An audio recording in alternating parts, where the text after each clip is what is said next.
My question has to do with the poem because I know that it has a universal leaning. So does the poem's humanist version enrich the local experience by connecting it to the global narrative, or does it dilute the particular historical and social realities of Bantayan Island by transforming them into symbols of a universal condition? Because you have the foreign king going to Bantayan, but you know that I seem to have a disconnect because of course the residents are poor, and then you have this Odysseus, the cripple, but we know the symbolism of Odysseus because he's quite big. So Thank you, Ma'am Hope. It's a very nice question because it allows me to highlight that the hypotext, no, of the Odyssey by Homer does not literalize that character as the same character in Odysseus Cripple in Bantayan Island. The character in the Bantayan poem is another stranger that is not necessarily the king, but because of the allusion to the king, it taps into the archetypal journey structure, and because of that, we see the contrast taking place between the archetypal Odysseus and the Odysseus cripple in Bantayan, because the king, no, was able to navigate rough waters, rough islands, many monsters, but our Odysseus in Bantayan is not able to do that. So I find that contrast quite strategic as it operates in the new poem, to see for us, for the reader, no, to be able to read into the idea of ability and capability, no, that the Odysseus in the Bantayan does not have the same physical prowess of the archetypal Odysseus, and also enables us to see that the other elements, human, non-human, and environmental, that are in the Bantayan Island are not as helpful in relation to the universal Odysseus, kasi nga marami siyang helpers, no? Maraming mga gods at goddesses na tumutulong sa kanya. Kaya nakauwi talaga siya sa Ithaca pagkatapos ng 10 taon. Pero sa Bantayan Island na poem natin, ang kanyang pag-uwi ay through death, no? Because if you allow me to read it further, it's actually a death poem. The only way for our Odysseus to go home, to defy the limits of the environment and defy the limits of the body, is actually to transcend from that body and die. And this death is being read as liberation from all these constraints that our Odysseus in Bantayan is facing. Did that answer the question, or did I complicate it further? actually, that's just part of because I'm also reading the poem together with you. So I was just sort of like interlocuting through also the reading, because like I like that disability because you're talking also about the disability and the fact that it supposedly avoids presenting Bantayan as an exotic paradise. So the meeting between even if he's a cripple, a foreign cripple, and the local landscape, does it have this reverse kind of exotization? Because, you know, we're looking at it through the significance of the island, para ba it risk centering the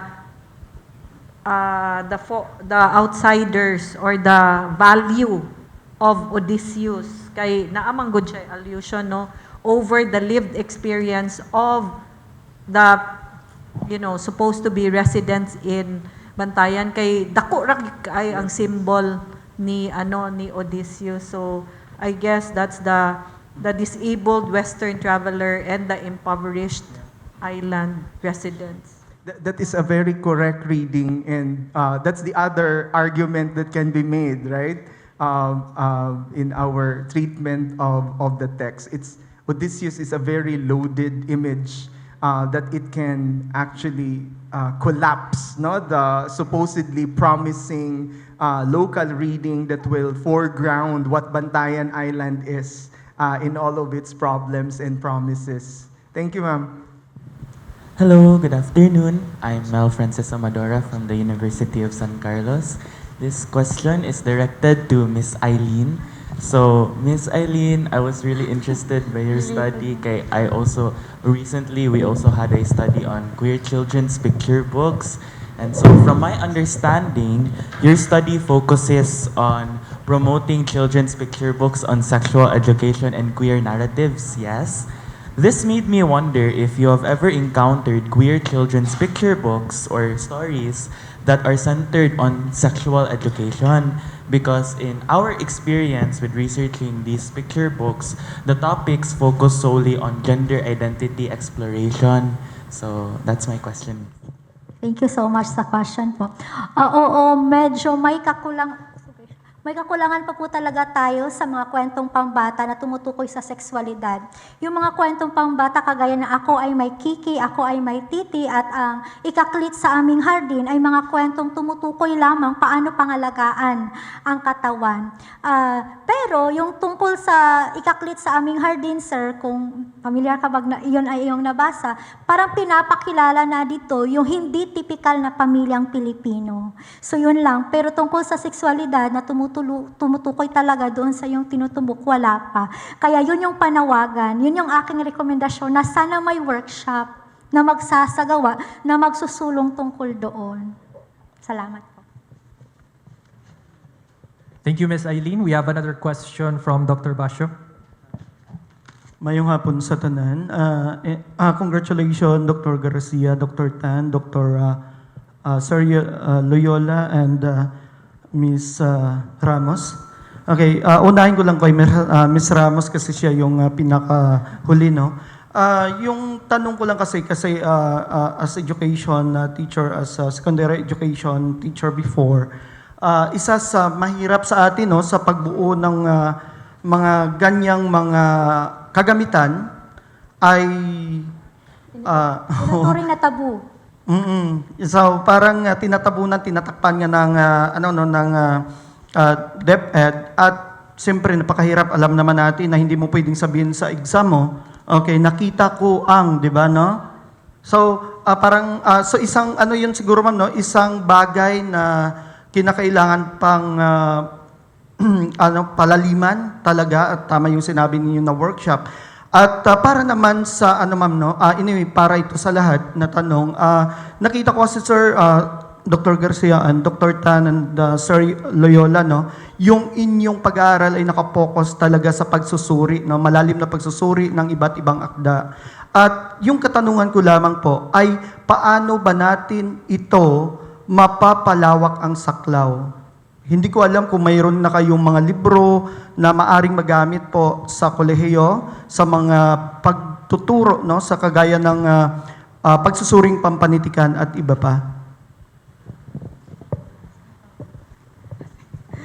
Thank you so much for that question, Dr. Basho. Siguro I'm not sure if I'll be answering in English or Filipino. Pwedeng dalawa. But I'll try to siguro use na lang the two different languages. Okay, so for the criticisms in literary text, we actually have a lot of theories that we can explore in our attempt to analyze literature. So in the case of my study, I focused on post-humanist theory. Ma'am, yung ibig kong sabihin, kasi nasuri na yan, kayo na yung may akda niyan. So gusto ko lang linawin, how can you give more, or how can you give it to more audience, or how are they going to use that aside from the book or the dissertation that you develop? Bali po ba, sir, just to confirm, sir, no? Ang ibig niyo po bang sabihin is how do we share these kinds of contents to a larger audience? Siguro two things we can do, sir. we attend to different kinds of conferences so that we can share this to the people, to the audience, and hopefully we can invite more students, more faculty, and more people from even those who are artists, writers, who can join us in our discourse on these kinds of theories and these kinds of topics.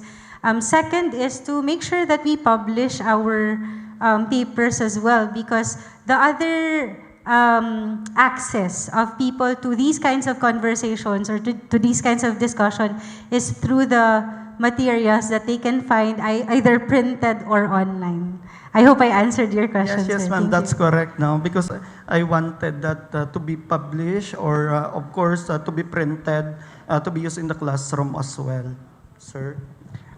May dadagdagan ko lang, ma'am, no? Ang ganda ng sinabi ni ma'am. Para sa akin ay, the question touches on policy. When I started teaching in higher ed, we had introduction to literature where literature teachers can actually have connections with students who are not majoring in literature, and these kinds of texts can actually be talked about. Now, tinanggal yun, no? At meron na namang mga bagong threats on shrinking GE subjects, no? Where the use of literary and cultural texts really have space to be talked about and to give us the opportunity to enhance how students think, no? Kasi nga, with the encounter of the text, it really forces students to get out from usual ways of thinking, especially shortcut thinking, and to be comfortable with texts that are difficult, no? And be able to have patience how to untangle that difficulty. So, sana ay dagdagan, no, ang pag-aaral sa literature ng mga estudyante na hindi nagme-major ng literature, no, at trainings, no, ng mga teachers kung paano palawakin ang pagtuturo, no, mga paraan ng mas nuanced na pagtuturo ng mga teksto. Other strategy that I see is to popularize the discourse through popular media, no, podcast, animations, pasukin natin yung mga forma na kinukonsume ng mga kabataan at i-inject natin ang mga klase ng pag-iisip na complex, no? At kailangan ng mas mabuting pag-iisip at pakikiramdam. Yes, that's correct. To add to the answer to the question, in the academic level, we have to diversify the reading list. So, aside from talking about the classics, maybe we can also insert readings about other genres like satire, queer literature, LGBTQ literature, historical literature. But also in my personal observation, we have to start it in a domestic level. Like for example, I noticed some of the kids, maybe Gen Beta na sila or Gen Alpha, like they know more on international media, like mga Disney princess or Chinese, mga international media, but to such a point that they don't know anymore Filipino media, like who are our Cebuano classics, who are our Filipino, what are the Filipino classics, especially in literature. So we have to start in a domestic level, expose them more on children's stories written by our local or domestic authors than international authors. Thank you. Okay, thank you so much, everyone.